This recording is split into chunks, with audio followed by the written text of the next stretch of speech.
What's going on, guys? Jaycoon Prime here with another Destiny 2 video, and today we'll be going over all the reset information coming into the game starting tomorrow at noon, as well as the Eververse store and what you should expect to see when you log into the game tomorrow. As always, if you enjoy the content and find it useful, a like rating would be greatly appreciated, and if you want to stay up to date with all the Destiny 2 news and more, please hit that subscribe button and tap the bell for notifications. And with all that out of the way, let's get down to business. So starting tomorrow at Reset, we should see our first update of the season, as well as the introduction of the Dawning seasonal event, so get those cookies ready. The Dawning will be featuring updated armor sets. Don't know if we're going to get new armor, rather than just getting updated armor from the previous season, but there will be a new weapon to chase in the form of a brand new Omelan Stasis Pulse Rifle, which I'll have up on the screen right now. If you've done the Dawning before, you should expect the same thing you've done in the previous Dawning events. Get ready to make some cookies. There'll probably be some new locations for you to check out. Finch on Savathun's Throne World definitely stands out as one of the new places you're going to be delivering cookies to. So pretty much going to be the same routine as before.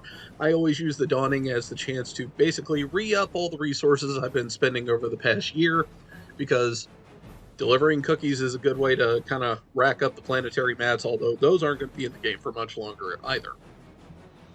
Moving on, your weekly challenges will be as followed starting tomorrow.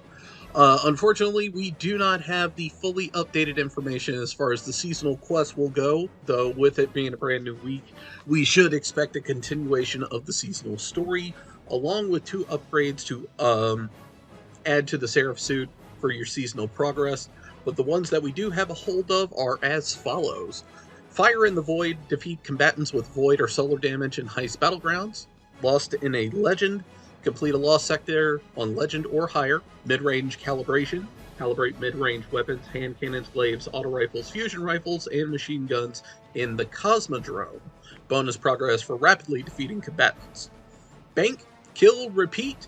Our Gambit challenge for the week is on the way. Earn points by banking modes, defeating blockers and defeating guardians in Gambit. Freezing Void, defeat guardians, bonus progress granted for opponents defeated with void or stasis damage. And the Fallen Fall. Fallen combatants in the Vanguard playlist or strikes earn bonus progress for defeating tougher combatants. So those will be all the weekly challenges that you'll be able to chase starting tomorrow at noon, including the 2 story challenges that are going to give you upgrades for the Seraph suit. And moving on from there, we have our featured rotations.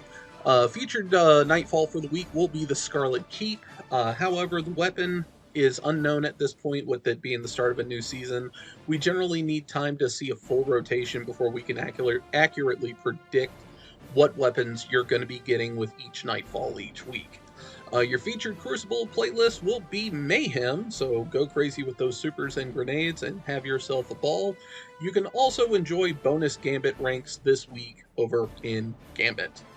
Your raid and dungeon rotation for the week will be the Garden of Salvation for the raid, and for the dungeon, the Pit of Heresy. So you should get pinnacle drops for these if you decide to play them throughout the week.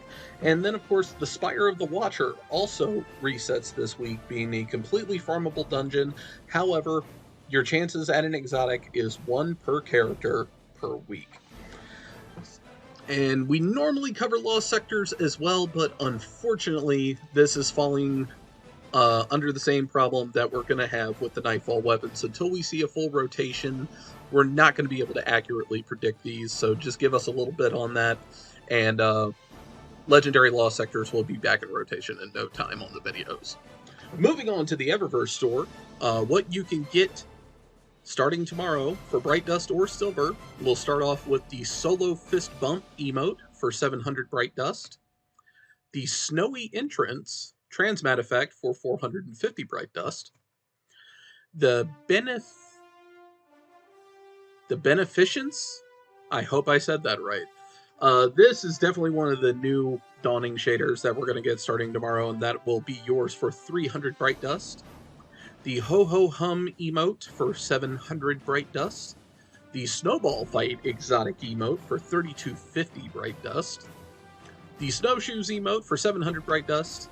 the Festive Shell Exotic Ghost Shell for 2850 Bright Dust, the Mirthmobile Dawning Theme Exotic Sparrow for 2500 Bright Dust, the Sirios Majoris Exotic Ship, another Dawning themed item for 2000 Bright Dust, and the Compliance Weapon Ornament, this is a Dawning theme ornament for the Anarchy Exotic Grenade Launcher for 1250 Bright Dust.